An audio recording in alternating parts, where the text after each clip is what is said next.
새생명 말씀 축제 세 번째 시간에 함께 하신 모든 분들을 주님의 이름으로 환영합니다. 강사 목사님의 말씀이 쉽고 또 이해가 잘 되고 친근하다는 말씀이 들려오고 있습니다. 오늘 이 시간에도 더욱더 많은 유익과 은혜를 받는 귀한 시간이 되시기를 간절히 바랍니다. 이제는 다 같이 주제가 473장 너희 하나님 여호와가, 이 참여 후에 최호성 장로님께서 기도하시겠습니다. 473장입니다.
우리 함께 기도하시겠습니다. 하늘에 계신 아버지 하나님, 우리 코로나19로 인하여 서로가 마음을 놓고 만남을 갖는 것도 참으로 어려운 세상 여건이지만, 그럼에도 사랑하는 믿음의 식구들 지켜주시고 안전케 하여 주시오니 하나님 감사를 드립니다.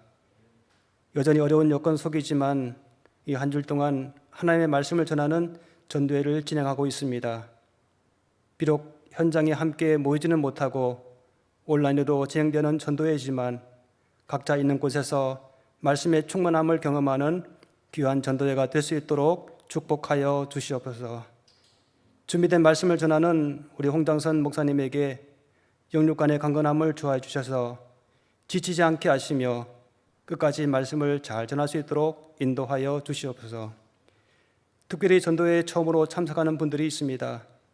이분들이 이 전도회를 통하여 우리를 향한 하나님의 참사랑을 조금씩 알아가는, 그리하여 하나님을 개인의 구주로 영접하는 귀한 경험들이 많이 일어날 수 있도록 하나님 축복하여 주시옵소서.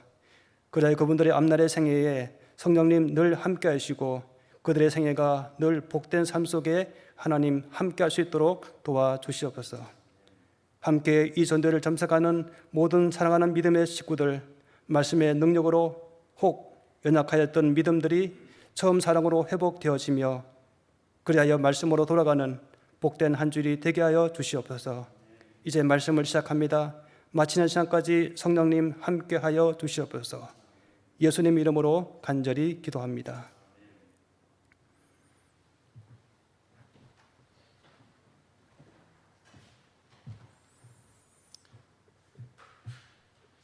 오늘 말씀을 빛내주시기 위해서 바리톤 김재황 묵동교회 지휘자님의 특별한 찬양 후에 강사 목사님의 준비된 말씀이 있겠습니다. 은혜 많이 받으시기 바랍니다.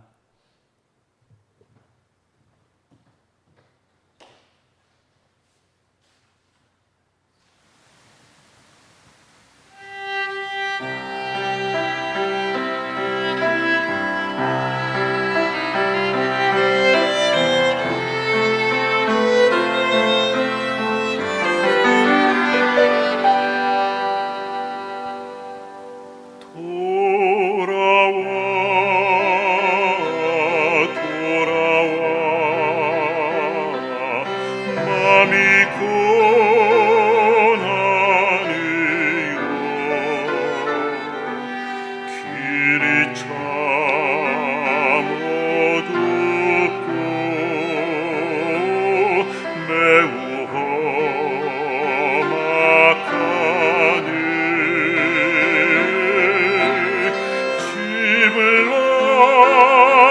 악한 자여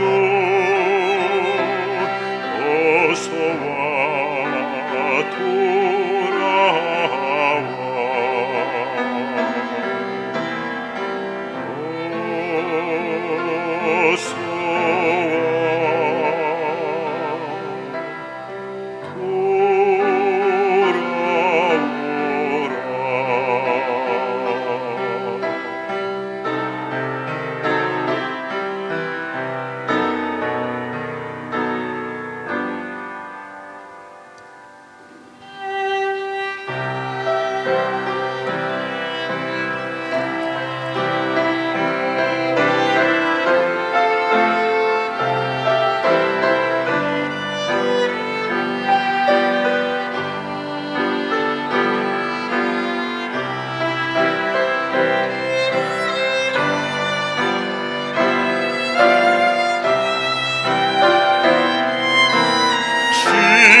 악한 자여 어서와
이문득교회 성도님들 안녕하십니까?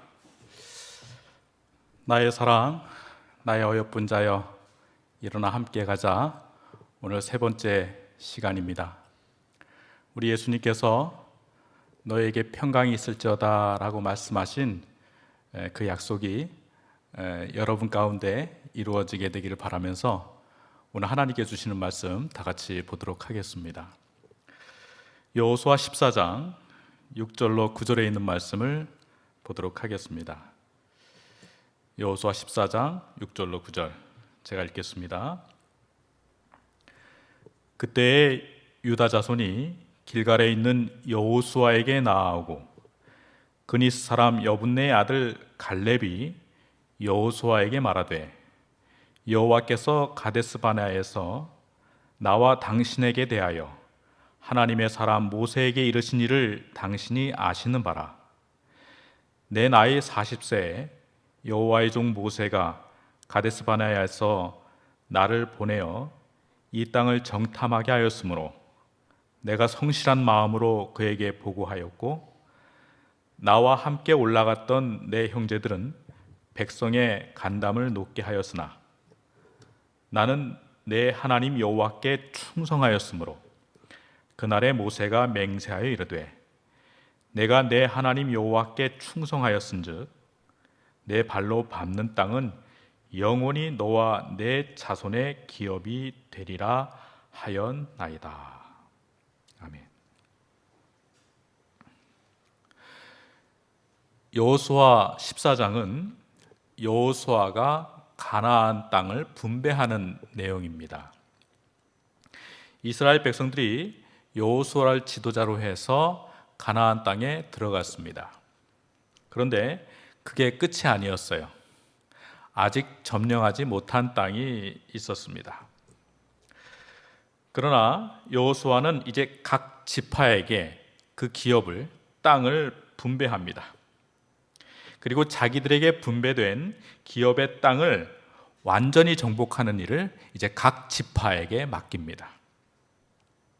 이 분배에 대한 내용이 여호수아 14장에 나오는데요. 그 중에 우리가 오늘 살펴볼 첫 번째 말씀이 이 본문에 나오는 갈렙입니다.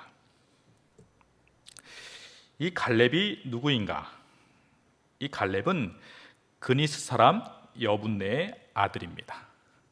그런데 이 그니스는 이방 땅입니다. 이스라엘 땅이 아닙니다. 따라서 이 갈렙은 정통 이스라엘 사람은 아니었지만은 애굽에서부터 하나님을 신실히 믿는 그러한 사람이었습니다. 이 갈렙은 가나안 12 정탐꾼 중에 한 사람이었고 가나안에 들어갈 수 있음을 보고한 두 사람 중에 한 사람이었습니다. 민수기 14장 24절에 오직 내 종 갈렙은 그 마음이 그들과 달라서 나를 온전히 쫓았은즉 그의 갔던 땅으로 내가 그를 인도하여 드리리니 그랬습니다.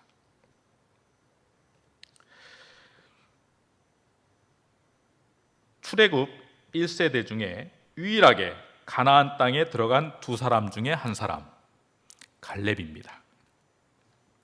갈렙이 이제 여호수아를 제외하고 이스라엘에서 최고의 연장자가 되었습니다. 이러한 갈렙이 여호수아가 땅을 분배하는 일을 하고 있을 때에 특별한 요구를 합니다. 그것은 이것입니다. 여호수아 14장 12절로 13절. 그 날에 여호와께서 말씀하신 이 산지를 지금 내게 주소서.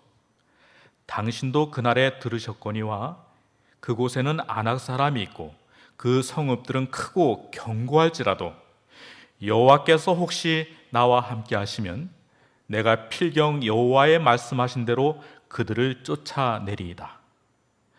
여호수아가 여분네의 아들 갈렙을 위하여 축복하고 헤브론을 그에게 주어 기업을 삼게 하매.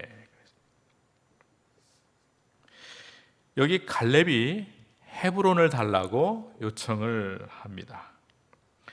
그런데 헤브론이 어떤 곳인가? 아낙 사람들이 살고 있고 성읍들은 크고 견고한 곳이라고 설명을 합니다. 그러면 아낙 사람들은 어떤 사람들인가?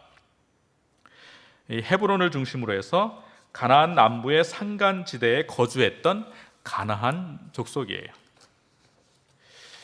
이 가나안 사람들이 대체로 몸이 큰데 이 아낙 사람들은 더 크고 더 거대하고 더 힘이 센 거인족이었습니다. 성경학자들은 이 골리앗이 아낙 자손이었다라고 그렇게 말을 합니다.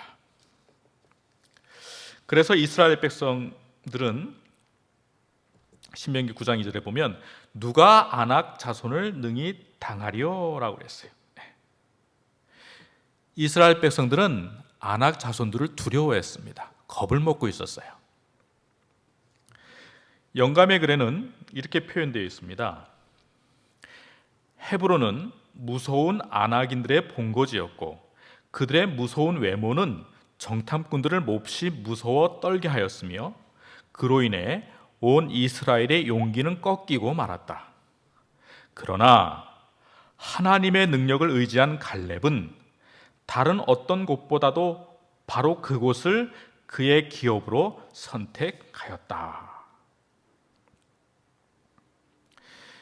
이스라엘의 최고 연장자 갈렙, 그동안 수고한 걸로 따져도 최고 공헌자이고 개국공신입니다. 그래서 이제는 연장자로, 그냥 지도자로 존경받으면서 그냥 편하게 살아도 되는데 아무도 뭐라고 할 사람이 없는데 다시 도전을 하는 것입니다. 그런데 그 이유가 있었어요. 갈렙이 이러한 결정을 하게 된 이유에 대해서 성경과 영감의 글은 두 가지로 이야기를 하는데, 첫 번째로 이 헤브론은 영적으로 의미 있는 땅이었습니다. 부조와 선자에 보면 헤브론은 여러 해 동안 아브라함과 이삭과 야곱의 집이 있었으며 그곳 막벨라 동굴은 그들이 장사된 곳이었다 그랬습니다. 그러니까 헤브론은 이스라엘의 믿음의 조상들이 살았고 장사된 곳이었습니다. 아브라함이 세 번째 제단을 쌓은 곳이고 자신이 사랑하는 아내를 장사 지낸 곳이었어요. 창세기 23장 19절에 그 아브라함이 그의 아내 사라를 가나안 땅 마므레 막벨라 밭 굴에 장사하였더라. 마므레는 곧 헤브론이라 그랬습니다. 그 사랑하는 사라를 장사 지낸 곳, 그리고 그의 아들 이삭과 손자 야곱이 살았던 곳이고, 그래서 이스라엘에게 있어서는 아주 의미 있는 곳이었다는 것이죠. 그래서 갈렙은 이 땅을 되찾고 싶었습니다. 믿음의 조상들이 하나님을 섬기며 살고 묻힌 곳이었어요.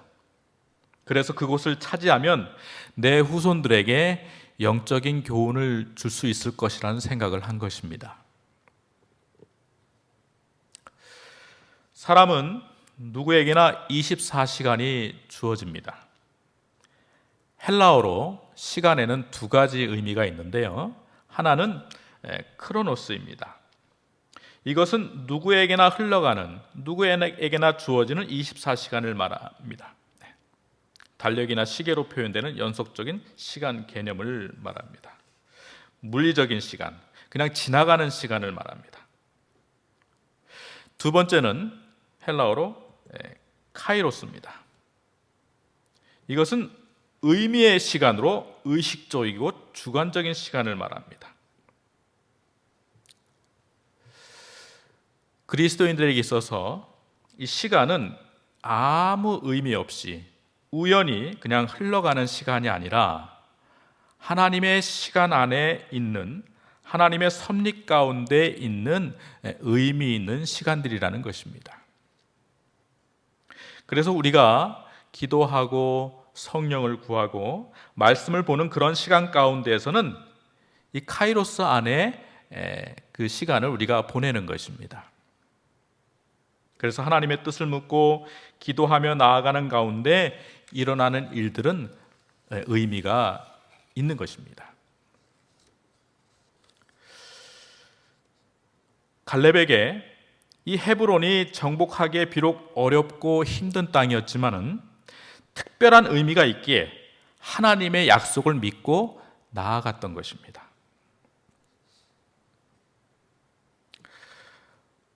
우리 앞에 놓여진 많은 어려움들이 각각 있을 것입니다. 누구에게도 말 못하는 그러한 염려들이 있을 것입니다. 문제는 다 다르지만요. 그러나 그 시간들이 그저 시간이 그냥 빨리 지나가기만을 바라는 그러한 의미 없는 물리적인 그러한 크로노스 시간이 아니라 그리스도인들에게 있어서는, 예수님을 믿는 사람들에게는 그 안에서 우리와 함께 하시는 예수님을 만나는 카이로스의 시간, 하나님 안에 있는 의미 있는 시간임을 우리 성도님들 기억하시기를 간절히 바랍니다.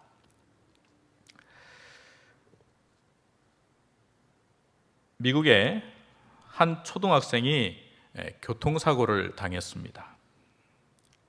생명에는 지장이 없었지만 안타깝게도 이 왼쪽 팔 하나를 잃게 되었습니다. 이제 한쪽 팔만 가지고 살 수밖에 없는 이 절망적인 아이는 앞으로 내가 무엇을 할 수 있을까 너무 고민이 됐습니다. 그러던 중에 운동이나 좀 해봐야 되겠다. 그래서 유도를 좀 배워보기로 합니다. 그리고 아주 유명한 유도 코치를 찾아갔습니다. 그리고 유도를 배웠어요. 그런데 이 코치가 이 아이에게 한 가지 기술만을 가르쳐 주는 것입니다. 다른 기술은 가르쳐 주지 않아요. 이 아이가 나는 이제 좀 다른 것을 배워도 되겠는데 한 가지 기술만 자꾸 연습을 하라는 것입니다. 그리고 그런 가운데에서 경기에 나가게 되었습니다. 이 기술 하나로 이 경기에 나가니까 얼마나 마음이 불안했겠습니까? 상대방은 여러 기술을 가지고 나올 텐데 나는 고작 한 가지 기술만을 가지고 나가는 것입니다. 그런데요, 이 경기가 시작되었는데 신기하게 이 왼쪽 팔이 없는 아이가 다 이기는 것입니다. 그러다 결승까지 가게 되었어요. 그런데 결승전에서 이 상대편 선수를 보니까 몸집이 워낙 크고 뭔가 어려울 것 같았습니다. 그것을 본 심판이 코치에게 말합니다. 아무래도 여기까지는 올라왔는데 이제 결승전은 포기하는 게 좋겠다고. 이 경기를 하면 이 아이가 다칠 수 있으니까 여기서 그만두는 게 좋겠다고 그렇게 말합니다. 그러나 이 코치는 괜찮다고, 계속 진행해도 된다고 그렇게 말을 합니다. 그래서 결국 결승전을 하게 되었는데 누가 이기게 되었는가? 이 한쪽 팔 없는 아이가 이겼습니다. 승자가 되었어요. 단란 기술 하나로 챔피언이 된 것입니다. 이 아이가 너무 감사하고 신기해서 코치에게 묻습니다. 코치님, 제가 어떻게 이 기술 하나로 이길 수 있었습니까? 여기까지 오게 되었습니까? 그렇게 물어봅니다. 코치가 대답합니다. 내가 이긴 이유는 두 가지다. 첫 번째는 네가 가지고 있는 기술은 유도에서 가장 어렵고 힘든 기술이다. 두 번째는 상대편이 네 기술을 이기려면 너의 왼쪽 팔을 잡아야 되는데 너의 왼쪽 팔이 없지 않느냐. 그래서 상대편이 네 기술에 공격을 할 수 없었던 것이다. 그렇게 말을 합니다. 결국 이 왼쪽 팔이 없는 아이가 이길 수 있었던 것은 오히려 왼쪽 팔이 없어서였던 것입니다. 시편 119편 71절에 고난당한 것이 내게 유익이라. 이로 말미암아 내가 주의 율례들을 배우게 되었나이다. 때때로 우리가 살면서 부족하다고 느껴지는 절망과 실망이 있을 때, 고난이 있을 때 그 시간들이 그냥 흘려보내는 의미 없는 시간이 아니라 하나님의 시간 안에서 우리와 함께 하시는 하나님의 능력으로 다시 일어설 수 있는 의미 있는 시간임을 우리 성도님들 꼭 기억하시기를 간절히 바랍니다. 하루살이 곤충도 들에 핀 백합화도 하나님의 뜻이 있습니다. 서로 조화를 이루고 서로에게 유익을 주고 하나님을 찬양합니다. 똑같이 감옥에 갇힌 어떤 사람은 감옥의 열악한 환경을 불평하지만 성경에 나오는 바울과 실라는 감옥에서 하나님을 찬양했습니다. 그리스도인은 어둠 가운데 별을 헤아리고 하나님의 약속을 붙들고 사는 사람들입니다.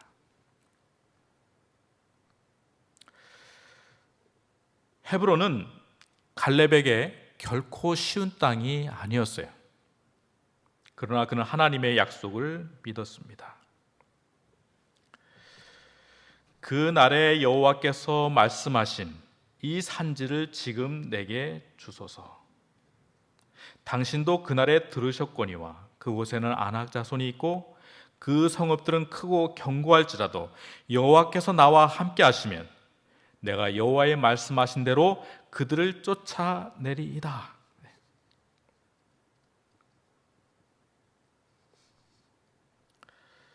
그 성읍들이 크고 견고할지라도 하나님이 나와 함께 하시면 내가 여호와께서 말씀하신 대로 그들을 쫓아내리이다.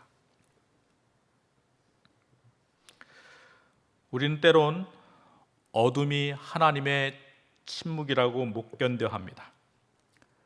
그러나 우리 하나님은 여전히 역사를 움직이시고 정확히 하나님의 시간 안에서 움직이고 계시는 것입니다. 그래서 우리는 하나님의 시간 안에 들어와서 하나님의 시간 속에서 흐르면 되는 것입니다. 그 흐르는 시간들은 다 의미가 있는 시간들이 될 것입니다. 여기 이런 글이 있어요. 물에 관한 글인데요. 흐르는 물은 선두를 다투지 않으며 산이 가로막히면 돌아가고 큰 바위를 만나면 몸을 나누어 지나가고 웅덩이를 만나면 다 채우고 난 다음 뒷물을 기다려 앞으로 나아가고 높은 곳에서 낮은 곳으로 흐르는 겸손함이 있다. 물에 대해서 잘 표현한 것 같습니다. 사랑하는 여러분, 하나님의 시간 안에 우리를 흐르게 하시기를 바랍니다. 겸손하게 하나님께 내 몸과 마음을 맡기게 되시기를 바랍니다. 그리고 우리의 일에 최선을 다하시기를 바랍니다. 그래서 우리의 시간 속에 하나님께서 역사하셔서 우리의 삶을 주관하시고 인도하시는 하나님을 만나고 경험하게 되시기를 간절히 바랍니다. 두 번째는요, 이 갈렙이 헤브론을 구한 이유는 하나님께 영광을 돌리기 위함이었습니다. 누구의 영광을 돌리기 위해서요? 하나님께 영광을 돌리기 위해서. 내가 지금 하는 일이 내 영광을 위해서 하는 것인가? 아니면 하나님의 영광을 위해서 하는 것인가? 부조와 선자책에 보면 이런 내용이 있습니다. 갈렙의 요구는 그가 명예나 세력을 얻으려는 욕망에서 나온 것이 아니었다. 용감한 노 전사는 백성들에게 하나님께 영광을 돌리는 일에 모본을 보여 각 지파를 격려하여 저희 조상들이 정복할 수 없다고 생각하였던 땅을 충분히 얻을 수 있다는 확신을 주고자 하였다.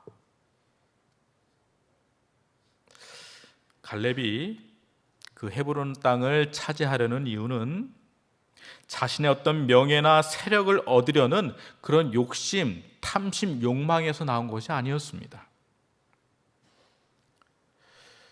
백성들에게 하나님께 영광을 돌리는 일에 모본을 보이기 위해서 그렇게 한 것입니다.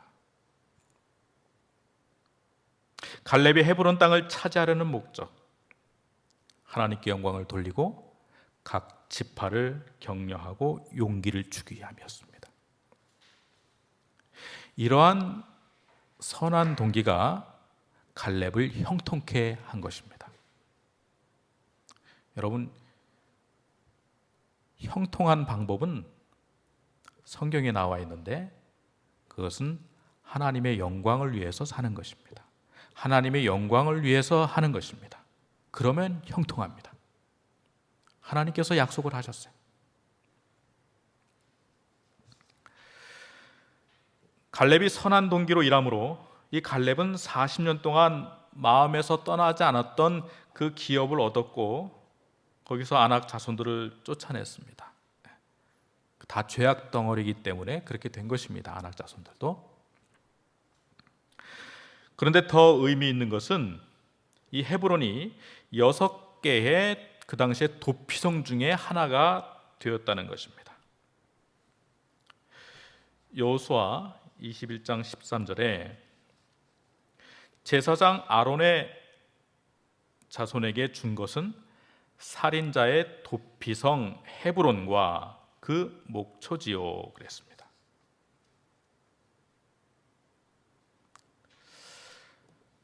살인자의 도피성 헤브론. 이 도피성은 살인자가 판결을 받기 전까지 사적인 복수를 당하지 않게 하기 위해서 만든 곳입니다. 재판을 하기도 전에 억울하게 살인 누명을 쓰거나 실수로 사람을 죽인 자의 안전을 보호하기 위해서, 보장하기 위해서 그 도피성을 만든 것입니다. 이 도피성은 가나안 땅 어디서든지 한나절 안에 갈 수 있는 곳에 분산 배치되었습니다. 그 중에 하나가 헤브론이었습니다.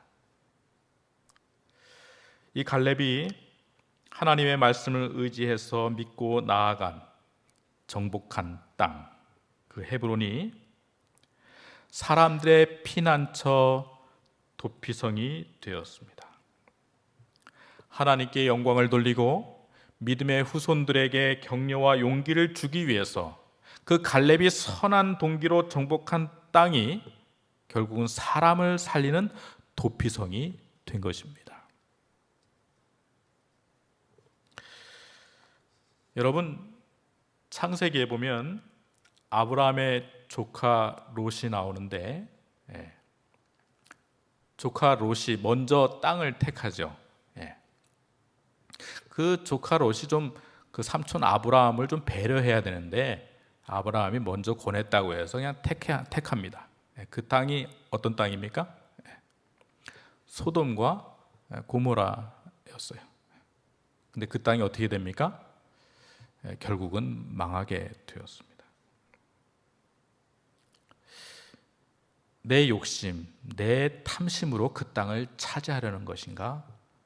아니면 하나님의 영광을 위해서 그 땅을 차지하려는 것인가? 나는 내 욕심으로 사는가? 아니면 하나님의 영광을 위해서 사는가? 다시 말씀드리지만 우리가 하나님의 영광을 위해 살면 우리의 삶이 갈렙처럼 형통할 줄 믿는 것입니다. 부조와 선지자의 고대 하나님의 백성을 위해 지정된 도피성은 그리스도 안에 준비된 피난처의 상징이었다. 이 도피성은요, 결국은 예수님을 상징합니다. 피난처 대신 예수님. 로마서 8장 1절에 그러므로 이제 그리스도 예수 안에 있는 자에게는 결코 정죄함이 없나니 그랬습니다. 예수님 안에서는 결코 정죄함이 없다. 여러분, 예수님 안에 있는 자에게는 우리 예수님께서 친히 도피성 되어 주십니다. 예수님 안에는 안전함이 있습니다. 예수님 안에는 평안이 있습니다. 예수님 안에는 용서가 있습니다.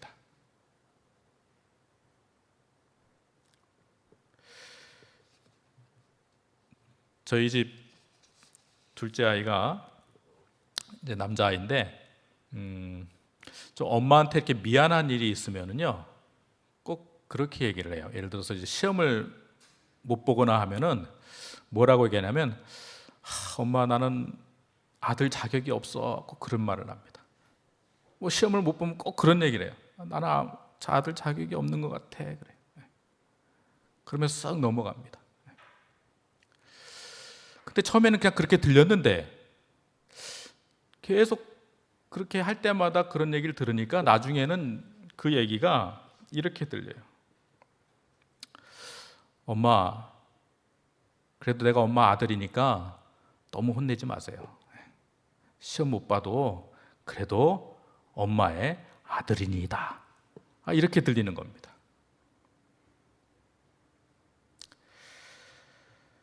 여러분, 하나님께서 우리를 창조하셨고 예수님께서 우리를 위해 십자가에 달려 돌아가셔서 우리의 죄값을 대신 치르셨습니다. 이것을 믿으면 하나님의 자녀가 되는 권세를 주십니다. 요한복음 1장 12절에 영접하는 자, 곧 그 이름을 믿는 자에게는 하나님의 자녀가 되는 권세를 주셨으니 그랬어요. 예수님을 영접하는 자, 예수님을 믿는 자에게는 하나님의 자녀가 되는 권세를 주셨다.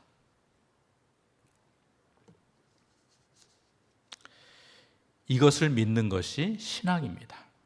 이것을 믿는 것이 믿음입니다. 여러분, 세상에서 재벌 2세, 3세만 돼도 그들이 프라이드를, 자부심을 느끼고 살아갑니다. 그런데 우리가 예수님을 믿으면 천지 만물의 주인이신 그 하나님 아버지의 자녀가 되는 것입니다. 이것은 권세라고 그랬습니다.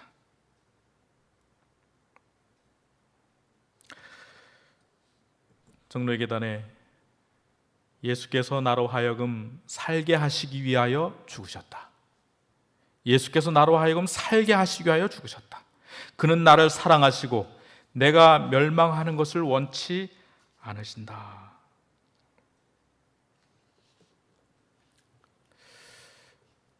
체코의 실화를 바탕으로 한 영화 모스트 이야기가 있습니다. 이 모스트라는 말은 체코 말인데 우리나라 말로 다리라는 뜻입니다. 기관사인 아버지가 다리에 끼인 그 아들을 살리는 것을 포기하고 기차 안에 있는 수백 명의 사람을 살린 이야기입니다.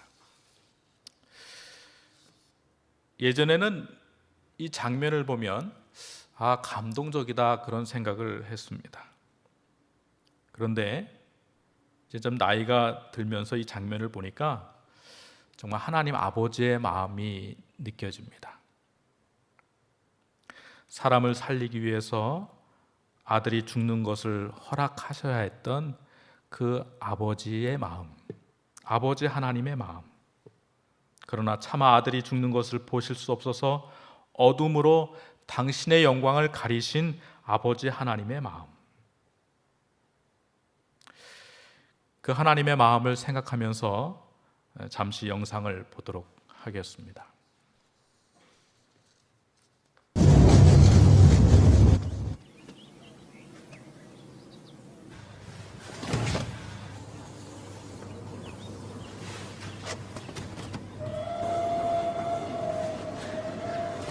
라디오, 라디오, 라디오!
잃었던 생명 찾았고 광명으로 던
레바를 이 아버지가 보면서 어떤 생각을 했을까요?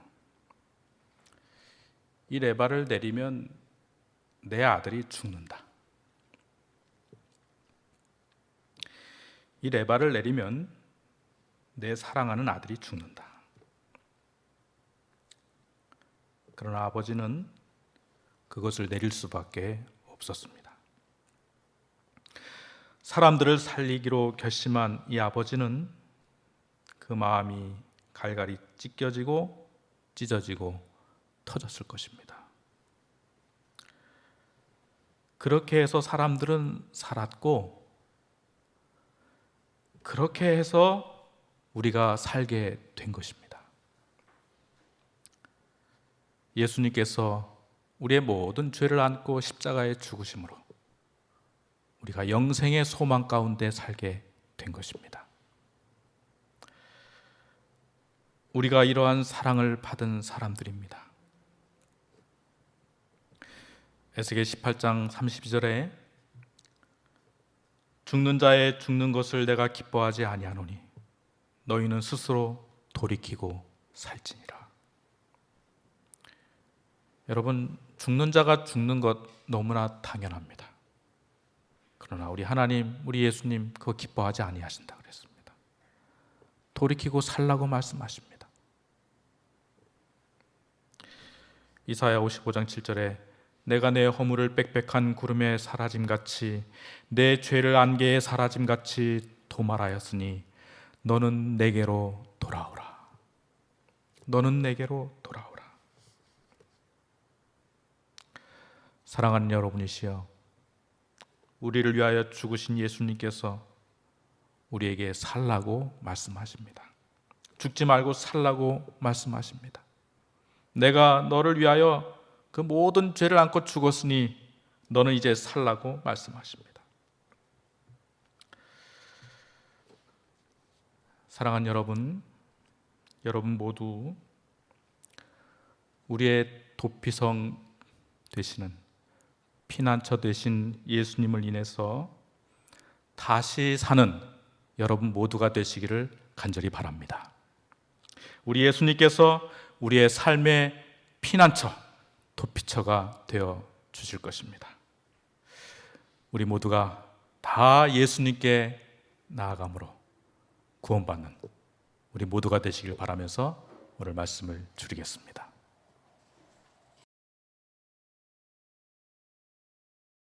예, 귀한 말씀을 주신 우리 목사님 감사합니다. 우리 마치는 찬미 116장 자비로운 주 하나님 이 찬미 후에 강사 목사님의 축복의 기도로 오늘 3일째 예배를 마치도록 하겠습니다.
하나님께서 저희들을 너무나 사랑하셔서 독생자를 주시고 우리 예수님을 믿는 자마다 멸망치 않고 영생을 허락해 주셔서 진심으로 감사합니다.